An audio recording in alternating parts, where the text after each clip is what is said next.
उज्जैन नगरी में बाबा महाकाल श्रद्धालुओं को दर्शन देने को तैयार बैठे हैं, लेकिन श्रद्धालुओं को भी नियम और शर्तों का पूरा ध्यान रखना होगा, तभी उज्जैन महाकाल के दर्शन मिल पाएंगे। अनलॉक 1 में 8 जून से मंदिर खोलने को लेकर कलेक्टर, एसपी सहित आला अधिकारियों ने महाकाल मंदिर का निरीक्षण कर गाइडलाइन तैयार कर व्यवस्थाओं का जायजा लिया। उज्जैन महाकाल मंदिर में श्रद्धालुओं के प्रवेश को लेकर मंदिर समिति की बैठक में तय हुआ कि 8 जून से प्रवेश शुरू कर दिया जाएगा, लेकिन उसके लिए नियमों के तहत श्रद्धालुओं को मंदिर में एंट्री दी जाएगी। सुबह 8 से शाम 6 बजे तक श्रद्धालु बाबा महाकाल के दर्शन कर पाएंगे। साथ ही दर्शन के लिए 3 प्रकार से अनुमति मिलेगी। बिना अनुमति के किसी भी श्रद्धालु को प्रवेश नहीं दिया जाएगा। अनुमति Android app, toll free number और मंदिर काउंटर से दी जाएगी। दर्शन पूरी तरह निशुल्क रहेंगे, लेकिन एक दिन में अधिकतम 2800 श्रद्धालु ही दर्शन कर पाएंगे। वहीं तय नियमों के तहत दर्शन के दौरान श्रद्धालु की कतार रोककर मंदिर को सैनिटाइज किया जाएगा। इस प्रकार एक दिन में 3 बार सैनिटाइजेशन का कार्य होगा। वहीं भस्मारती में आम श्रद्धालुओं के प्रवेश पर प्रतिबंध रहेगा। गर्भगृह में किसी को भी अनुमति नहीं मिलेगी।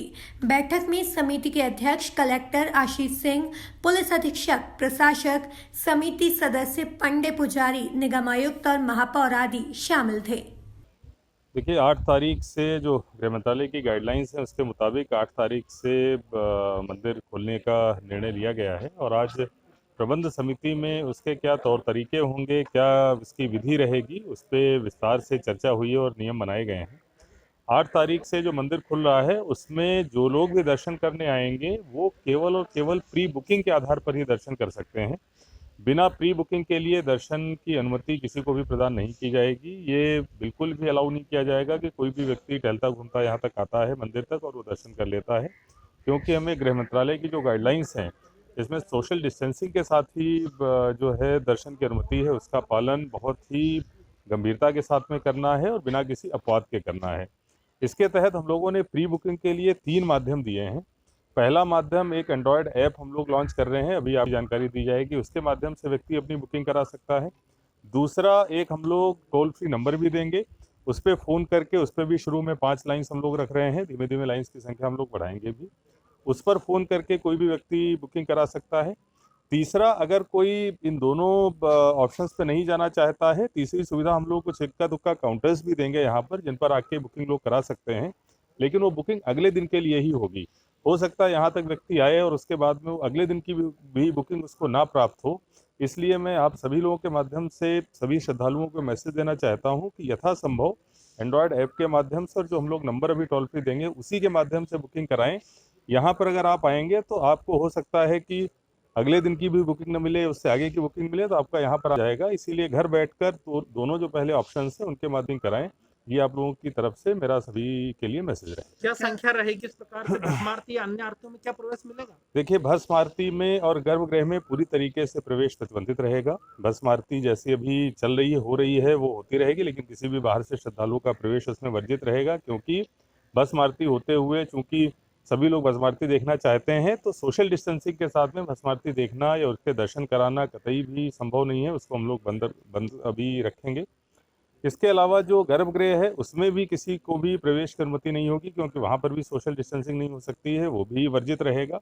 इसके अलावा जो जैसे सिंहस्थ में व्यवस्था होती है या दूसरे सावन के समय व्यवस्था होती है, सुबह 8 बजे से लेकर शाम के 6 बजे तक हम लोग दर्शन की अनुमति देंगे और उसमें भी सेगमेंट्स बनेंगे। पहला जो है 8 से 10 बजे का होगा, उसके बाद फिर हम लोग सैनिटाइजेशन करेंगे, फिर 11 से 1 बजे तक का होगा, उसके बाद फिर सैनिटाइजेशन होगा और 2 से 6 बजे के बीच में दर्शन होंगे, 2 अलग अलग सेगमेंट्स में। तो ये जो हमारे 4 स्लॉट्स हैं, इन 4 स्लॉट में अलग अलग बुकिंग करी जाएगी, जिससे कि पूरी की पूरी भीड़ जो है या तो सुबह के समय या शाम के समय जो है श्रद्धालुओं की ना है। इसलिए हम लोग अलग अलग स्लॉट वाइज बुकिंग करेंगे। बुकिंग का जो इंटरफेस है, बुकिंग का तरीका हम लोग बहुत सिंपल रखने का प्रयास कर रहे हैं। इसके साथ साथ एक मोबाइल नंबर से केवल 5 लोगों की बुकिंग कराई जा सकती है। 1+4 की हम लोग इजाज़त दे रहे हैं और एक सप्ताह में अगर एक व्यक्ति ने एक बार बुकिंग एक नंबर से करा ली है तो फिर उस नंबर से दोबारा बुकिंग संभव नहीं होगी। हम लोग कोई ऐसा भी तरीका ढूंढ रहे हैं कि जिससे जो स्थानीय लोग हैं, लोकल लोग हैं, उनको किस तरीके से इस पूरे सिस्टम में वरीयता दी जा सकती है। शुरू के 6-7 दिन हम लोग ये चाहेंगे कि स्थानीय लोगों को वरीयता मिले, बाहर से आने वाले लोगों को कम हम लोग बुकिंग कराएं, लेकिन फिर भी जो भी तरीका होगा वो इन्हीं 3 विधियों के द्वारा होगा और केवल प्री बुकिंग के आधार पर होगा। सर, मंदिर में सशुल्क ये अभी लागू रहेगी? देखिए नहीं, अभी पूरी की पूरी व्यवस्था जो है हमारी वो फ्री में रहेगी, कोई भी सशुल्क दर्शन व्यवस्था नहीं रहेगी और सभी लोगों को यही जो 3 माध्यम है उनमें प्री बुकिंग के माध्यम से आना पड़ेगा। वीआईपी के लिए कुछ किया है क्या सर? वीआईपी देखिए वीआईपी के लिए ऐसी कोई व्यवस्था अभी नहीं बनाई गई है, अगर आवश्यकता पड़ती है तो उसके लिए अलग से कोई तरीका निकाल लिया जाएगा। देखिए रोजाना की हम लोग जो संख्या 1 घंटे की जो रख रहे हैं वो लगभग जो हम लोगों ने प्रैक्टिकल करके देखा है कि 350 के आसपास श्रद्धालु आराम से दर्शन कर सकते हैं सोशल डिस्टेंसिंग के साथ में। तो 350 के हिसाब से देखिए अगर 8 घंटे का हम लोग करते हैं तो लगभग 2800 लोग पूरे दिन भर में दर्शन कर पाएंगे। 2 घंटे के अंदर ही हम लोग जो हमारा टोल फ्री नंबर है, जो हमारा एंड्रॉयड मोबाइल ऐप है, उसकी हम लोग लॉन्चिंग कर देंगे। उसकी जानकारी प्रेस विज्ञप्ति के माध्यम से आप लोगों तक पहुंच जाएगी और उसके आधार पर कल 12 बजे से हम लोग बुकिंग चालू करेंगे। सुबह 8 बजे से लेकर शाम के 6 बजे तक दर्शन रहेगा। उज्जैन से मयंक गुर्जर की रिपोर्ट।